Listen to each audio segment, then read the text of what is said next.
भाग्य दिले तू मला फेम अभिनेत्री जान्हवी किल्लेकर हिच्या घरी मौल्यवान वस्तूंची चोरी. ती म्हणाली आईला अर्धांगवायूचा झटका. बंद बंगलेवाल्यांनाही दिला जान्हवीने सल्ला. मालिकांमधून विविधांगी भूमिका साकारत अल्पावधीतच प्रेक्षकांची पसंती मिळवणारी रायगड पेणमधील अभिनेत्री जान्हवी किल्लेकर यांच्यावर एक धक्कादायक प्रकार घडला आहे. तिच्या घरी म्हणे घरफोडी झाली.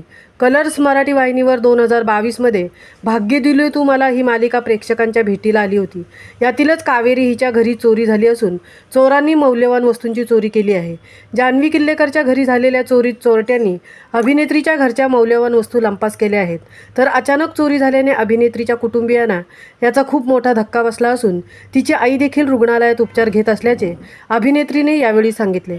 जान्हवी किल्लेकरने याबाबत माहिती देताना म्हटले, तिने याबाबत आपल्या प्रेक्षकांना चक्क मुलाखत दिली. माझ्या बहुतेक चाहत्यांना आता माहिती आहे की माझं पेणमध्ये एक घर आहे. लहानसा असा बंगला आहे.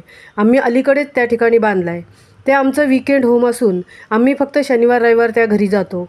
माझे आईबाबा देखील वीकेंडला आमच्याबरोबर येतात. झालं असं की या घरात नुकतीच चोरी झाली. पुढे ती म्हणाली, आमच्या घरातून चोरांनी बऱ्याच मौल्यवान वस्तू जसं की स्पीकर्स, माझ्या भावाची गिटार, महागडे घड्याळ, माझ्या आईच्या साड्या अशा बऱ्याच वस्तू गेल्या. त्या चोरांना जे नेणं शक्य झालं ते चोरून घेऊन गेले. एवढंच नव्हे तर या चोरांनी AC काढण्याचा पण प्रयत्न केला, पण कदाचित त्यांना ते जमलं नसेल. जर तुमचंही बंद घर असेल किंवा कुठे असं वीकेंड होम असेल तर प्लीज काळजी घ्या. सध्या चोरांचा खूपच सुळसुळाट झाला आहे. आपण अनेकदा खूप आवडीने गोष्टी घेतो, पण आमच्या घरच्या अशाच काही खास वस्तू चोर घेऊन गेले. पेणचे पोलीस या सगळ्या प्रकरणाचा शोध घेत आहेत, पण चोर सापडतील की नाही याची शाश्वती नाही. याचं कारण म्हणजे आम्ही फक्त वीकेंडला तिथे जातो, त्यामुळे नेमकी चोरी कोणत्या दिवशी झाली याची आम्हाला कल्पना नाही. त्यामुळे तुमचंही असं बाहेर कुठे घर असेल तर काळजी घ्या. महामुंबईसह संजय खांबेटे, पेण.